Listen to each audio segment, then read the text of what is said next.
Meskipun gencatan senjata telah disepakati sejak awal Oktober lalu, namun intensitas kekerasan justru meningkat.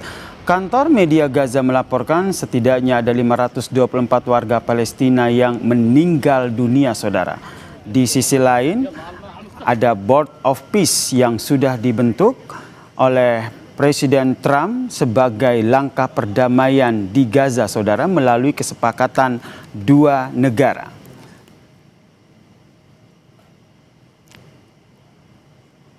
Board of Peace sendiri sudah ditandatangani juga oleh Presiden Prabowo Subianto yang menjadi salah satu anggota dari Dewan Keamanan yang dibentuk oleh Presiden Amerika Serikat Donald Trump ini, saudara. Dan di sisi lain kalau kita lihat kondisinya justru serangan masih terus terjadi ataupun masih terus dilakukan oleh pihak Israel. Ini pun menunjukkan adanya gencatan senjata yang melemah, saudara. Dan kita sapa ataupun kita bahas bagaimana membaca peran dari Board of Peace dalam perdamaian Gaza, terutama bagaimana kontribusi Indonesia yang sudah masuk dalam Board of Peace ini. Kita bahas bersama dengan pengamat hubungan internasional Mas Teguh Rejasa. Selamat petang, Mas Rejasa. Selamat sore, salam Indonesia. Ini kalau lihat secara awam sepertinya ada kontradiktif begitu. Harapannya tentu saja dengan adanya pembentukan Board of Peace yang menjamin ada kesepakatan dua negara, solusi dua negara. Tapi ini terlihat berbeda karena serangan bertubi-tubi terus dilakukan oleh Israel terhadap Gaza. Apa yang Anda baca di sini? Saya perhatikan hingga saat ini mandat Board of Peace itu kan belum jelas.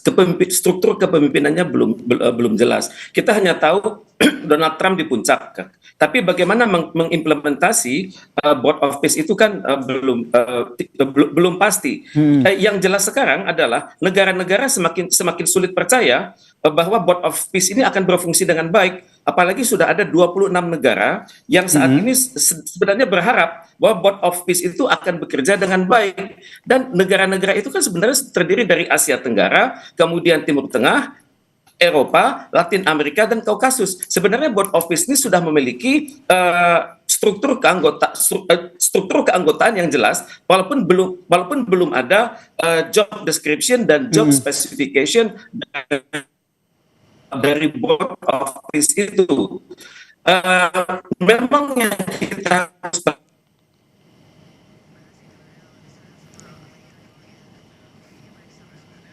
Mas Reza, oke, kami mencoba kembali memperbaiki hubungan dalam jaringan bersama dengan Mas Teguh Rejasa, pengamat hubungan internasional. Tadi sempat membahas sebenarnya Board of Peace sendiri, kata Mas Teguh Rejasa ini sebenarnya belum memiliki arah yang jelas begitu terkait dengan apa solusi ataupun upaya dalam perdamaian di Gaza begitu. Karena kalau kita lihat banyak pihak yang mempertanyakan pembentukan dari Board of Peace sendiri karena memang di dalam Board of Peace sendiri ini tidak ada keterlibatan dari Palestina sendiri. Kemudian ini pun menjadi sebuah kekhawatiran bahwa Israel yang masih bersekutu ataupun dekat dengan Amerika Serikat ini nampaknya tidak menggubris ataupun tidak akan mengambil pusing begitu dengan adanya pembentukan Board of Peace ini, saudara. Padahal sejatinya Board of Peace yang dibentuk oleh Donald Trump ini yang juga Indonesia masuk dalam salah satu anggotanya ini diharapkan bisa menjadi salah satu solusi untuk perdamaian di Gaza, saudara.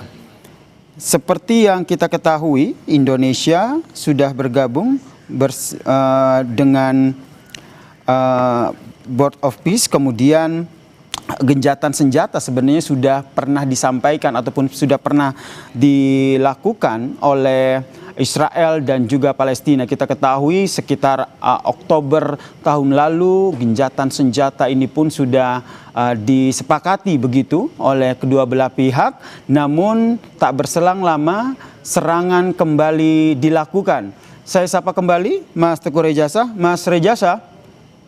Selamat sore, salam Indonesia. Oke, Mas Rejasa, ini terlepas dari Board of Peace yang memang harapannya bisa menjadi salah satu media untuk perdamaian di Gaza, tapi kita mundur sedikit ke belakang, bagaimana sepertinya pihak dari Israel sendiri tidak menyepakati gencatan senjata yang akhir Oktober tahun lalu itu sudah disepakati. Apa yang Anda baca di sini? Memang ini persis seperti perkiraan masyarakat Timur Tengah ya, bahwa Israel itu sangat sulit dipercaya. Mereka itu kalau dalam kosa bahasa Arab itu adalah munafik ya. Kalau berbicara itu bohong, kalau membuat komitmen mereka itu ingkar, dan kalau sudah membuat kesepakatan mereka akan menggunting dalam lipatan. Jadi tampaknya saya nggak mengerti ya mengapa Israel berbuat seperti ini. Tentunya dia mencoba sebenarnya itu menekan Amerika Serikat sebenarnya, bahwa sebelum hari ini Iran itu sudah dibom oleh Amerika Serikat, fasilitas strategisnya, kemudian pangkalan-pangkalan nuklirnya, dan juga dicoba digoyang pemerintahannya. Tapi Amerika Serikat sangat takut untuk membangun suatu perang total dengan Iran. Ini yang ditakutkan oleh Amerika Serikat karena peluru kendali Iran itu sudah benar-benar menyasar wilayah-wilayah sekitar Timur Tengah, entah itu wilayahnya 300 sampai 500 km ataupun sampai 700 km, bahkan sampai ke 2000 km.